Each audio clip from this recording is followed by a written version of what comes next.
방문 간호 서비스를 의뢰를 해주시면 방문 요양은 절대로 건드리지 않겠다는 각서까지 쓰시나요?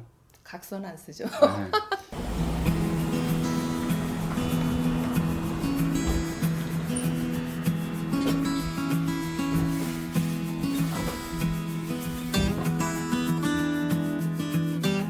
안녕하세요.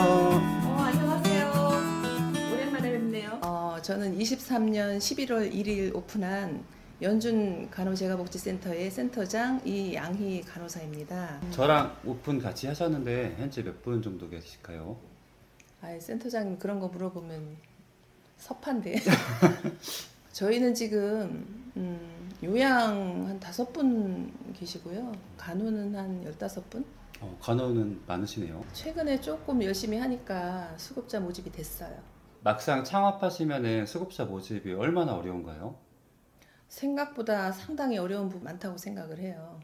처음에 직장 생활을 접고 제가 센터를 오픈하고 하는 것들이 굉장히 쉬운 것인 줄만 알고 뛰어들었다가 굉장히 후회를 많이 했던 케이스라고 생각을 해요, 저는. 유튜브 영상에서는 프랜차이즈 홍보도 많고 방문 요양, 방문 간호에 대해 창업만 하라라는 얘기가 거의 대부분이거든요. 근데 여기서 문제는 차리면은 다 고령화 시대니까 무조건 잘 된다. 다 방송에서 말씀을 하는데 현실적인 얘기 한번 부탁드릴게요. 딱 그 생각으로 오픈을 결심하게 된 케이스인데요. 제가 서비스를 받아야 하는 어르신들의 수가 많아지다 보니 너도 나도 이제 창업을 꿈꾸게 되고 이제 그런 생각으로 창업을 해서 운영하다 보니 너무 현실적인 그런 문제에 부닥치게 된 거예요. 왜냐하면 요양센터들은 뭐 두 집 건너 하나씩 있고 뭐 저는 직업군이 간호사이기 때문에 연준 간호라는 타이틀을 걸고 하면 조금 더 메리트가 있을까 생각을 했는데 이것도 녹록치 않았고 그래서 지금 생각으로는 연준 간호를 부각시키면서 요양센터하고 협력을 해서 가지 않으면 안 되겠구나 이런 생각이 드는 거죠. 제가 서비스를 요청을 하시는 대부분이 혼자 계시지 못하고 요양보호사를 선호하시는 그런 경향이 굉장히 많으세요. 그 속에서 간호가 들어가야 된다고 하면 7, 80%가 요양이 들어가고 그 중에 건강관리와 간호처치가 있다 그러면 간호처치를 하면서 지속적인 관리를 받아 나가셔서 집에서 건강하게 생활을 오래 하실 것 같으면 요양과 간호를 같이 70대 30으로 그렇게 해서 건강관리를 꾸준히 받으시면 건강하게 댁에서 오래오래 계실 수 있도록 그렇게 도와드릴 수 있을 것 같습니다. 말씀하신 부분은 약간 이러신 것 같아요. 이제 가족 요양도 마찬가지가 될 것 같고요. 가족 요양이 한 달에 20일 들어가는데 10일 정도에 이용하실 수 있는 방문 간호 횟수가 분명 있어요. 거기서 주 1회 방문 간호를 이제 이용하시면은 분명 어르신도 건강적으로 혈압 체크 및 뭐 당뇨 관리 진행을 더 건강적으로 관리를 하실 수 있으니까 70대 30으로 연기하시는 게 저도 방문 요양을 하지만 좋은 생각인 것 같습니다. 이번 주에 저희가 이제까지 한 3분 정도 해드리고 네네. 저희 쪽에 2분도 이번 주에 해주셨잖아요. 근데 네. 그런 이유가 있나요? 슬기로운 센터에 소개를 해준 어르신은 예를 들어 방문 간호 의뢰가 와서 가봤더니 방문 간호가 필요한 분이 아니었어요. 네.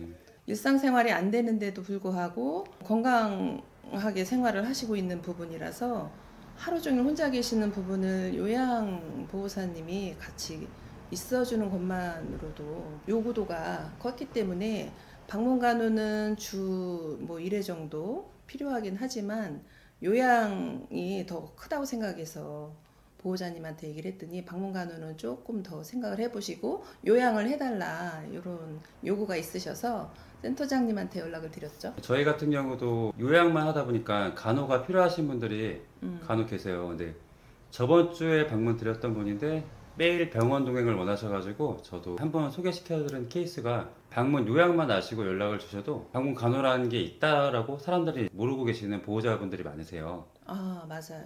그래서 그럴 때는 서로 이제 연계라는 시스템이 이럴 때가 정말 많이 좀 중요하다고 저는 생각을 하거든요.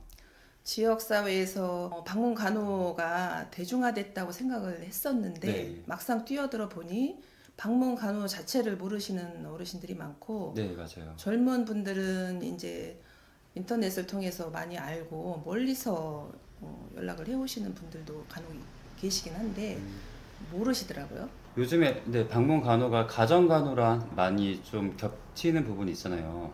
가정 전문 간호하고 저희는 재가센터이기 때문에 가정 전문 간호사하고 겹치는 부분은 사실은 많지는 않아요.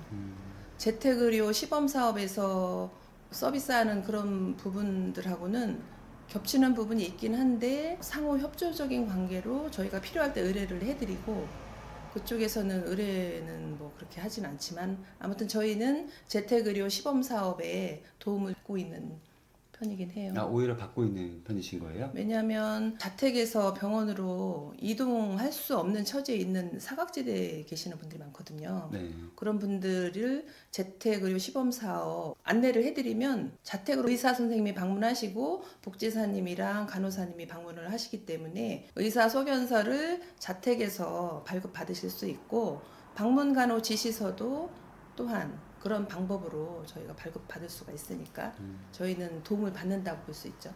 오히려 더 좋은 사업이신 거네요, 그러면. 그렇게 생각합니다. 저번 주에 경쟁 라이벌이라고 했던 것 같은데요? 조금 그런 생각이 없지는 않아요. 왜냐하면 어르신들께서 보호자분들이나 어르신들께서 의사 선생님이 직접 방문을 해주시고 그러시면 저희 같은 제가 방문 간호센터를 도외시하고 오지 말라고 할 수도 있다 하는 잠깐 생각을 했었거든요. 네.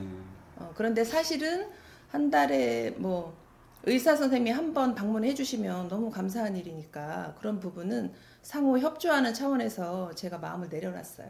방문 요양도 하시고 간호도 하시잖아요. 네네. 근데 현실적으로 다른 요양센터에서 방문 간호에 연계를 해달라고 연락을 받으셔야 되는데 이제 요양도 같이 하다 보니까 전화가 오는 빈도도 좀 줄으실 거고 현실적으로 좀 많이 연계하기가 힘든 경우가 있으시나요?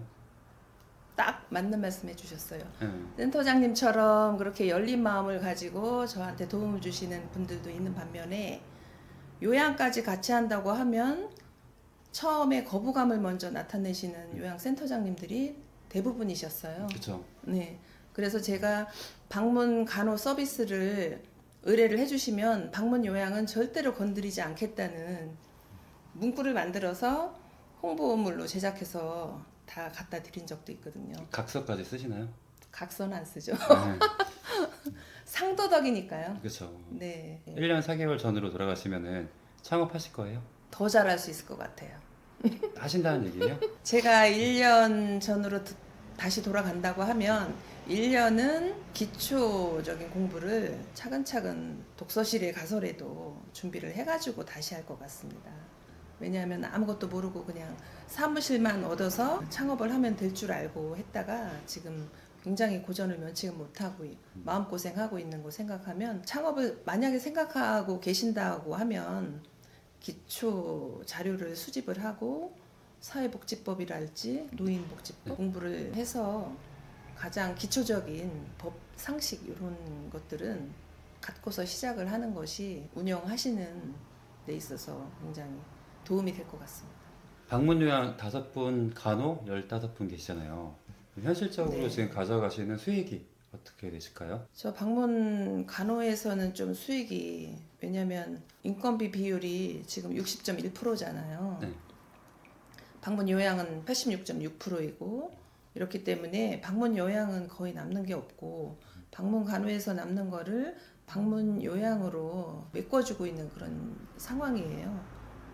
지금 저는 최저 시급도 못 갖고 가는 상황이라 한 20명 이상 되어야 운영비 빼고 최저 시급으로 제 인건비가 나올 수 있을 것 같습니다.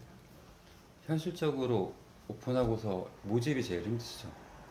모집하는 게 제일 힘들죠. 사무실 꾸며놓고 가만히 앉아 있는다고 수급자가 알아서 들어오는 게 아니니까 처음 몇 개월 동안은 홍보물을 아파트에 가서 다 일일이 나눠주고 우편함에 꽂아주고 시장에 가서 어르신들하고 직접적으로 대면하고 만나고 보호자님들하고 상담도 하고 했는데도 불구하고 실제로 서비스 받겠다고 들어오시는 분은 거의 없더라고요. 음. 지역사회의 이 문산읍이라는 측면이 조금 더 그런 부분이 취약한 것 같기도 해요. 최저시급도 못 가져간다 하셨잖아요. 네.